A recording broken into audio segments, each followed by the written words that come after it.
வணக்கம் மக்களே.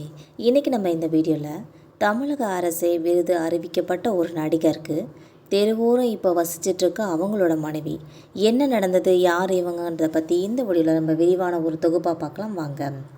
நடிகர், இயக்குனர், ஒளிப்பதிவாளர்னு சொல்லி புகழ்பெற்றவர் தான் அரசு வாழ்நாள் சாதனையாளர் விருது அறிவிச்சிருக்காங்க தமிழக அரசு.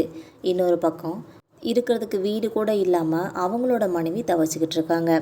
1980ஆம் ஆண்டு பாரதி ராஜாவோட இயக்கத்தில் வந்த நிழல்கள்ன்ற படத்தின் மூலமாக தான் நம்ம தமிழ் சினிமாவில் ஒரு நடிகராக அறிமுகமாக இருப்பாங்க ராஜசேகரன் அவர்கள் என்பது குறிப்பிடத்தக்கது. இதை தொடர்ந்து பூமணம், ஞானப்பறவை, இளையராகம், வல்லரசு, நரசிம்மா, தமிழன்னு சொல்லி நிறைய வெற்றி படங்களையும் நடிச்சிருக்காங்க.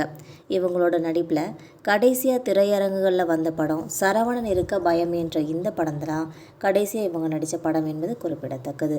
ஒரு நடிகராக மட்டும் இல்லாமல் 1981ஆம் ஆண்டு பாலைவன சோலைன்ற ஒரு படத்தின் மூலமாக இயக்குனராகவும் அறிமுகமாக இருக்காங்க ராஜசேகரன் அவர்கள். இதுக்கப்புறமா கல்யாண காலம், சின்ன பூவே மெல்ல பேசு, மனசுக்குள் மத்தாப்பு இந்த மாதிரி படங்களையும் இயக்கியிருக்காங்க. ஒரு ஒளிப்பதிவாளரும் பல படங்களில் வேலை செஞ்சுருக்காங்க என்பது பலருக்கும் தெரியாத ஒரு தகவல்னே சொல்லலாம். 2008-2009 காலகட்டத்தில் கலைஞர் தொலைக்காட்சியில் ஒளிபரப்பாயிட்டு இருந்த நாடல்ன்ற தொடரில் இயக்குனராக வேலை செஞ்சுருப்பாங்க. இதை தவிர மைடியர் பூதம், தென்றல், சரவணன் மீனாட்சி, சத்யா இந்த மாதிரி ஒரு நெடுந்தொடர்கள்லையும் நடிச்சிருக்காங்க ராஜசேகரன் அவர்கள் என்பது குறிப்பிடத்தக்கது.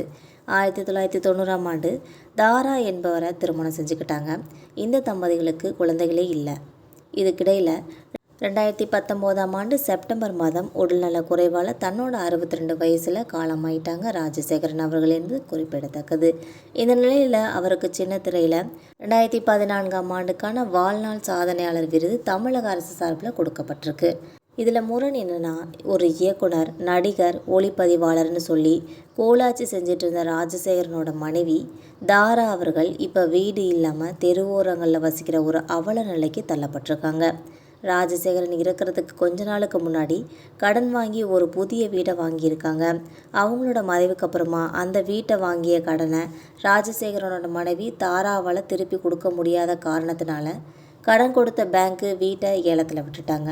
இதனால் வீடும் இல்லாமலும் வருமானமும் இல்லாமலும் தவிச்சு வந்துட்டுருக்காங்க ராஜசேகரன் அவர்களோட மனைவி தாரா அவர்கள். குழந்தைகள், உறவினர்கள்னு சொல்லி யாருடைய ஆதரவுமே இல்லாமல் வடபழனி பகுதியை சுற்றி இருக்க பூங்கா, கோயில் இந்த மாதிரி இடங்களில் தங்கி நாட்களை கழித்து வந்துக்கிட்டு இருக்காங்க தாரா அவர்கள். தமிழக அரசு ராஜசேகரனுக்கு விருது கொடுத்திருந்த நிலையில் தனக்கு வீட்டு வசதி வாரியம் மூலமாக ஒரு வீடு ஒதுக்க சொல்லி அரசுக்கு கோரிக்கை விடுத்திருக்காங்க தாரா அவர்கள் என்பது குறிப்பிடத்தக்கது. மக்களை, இந்த தகவல் உங்களுக்கு பயனுள்ளதாக இருந்தால் மறக்காமல் நம்ம சேனலை சப்ஸ்கிரைப் பண்ணி பெல் ஐகானை கிளிக் பண்ணி வச்சுக்கோங்க.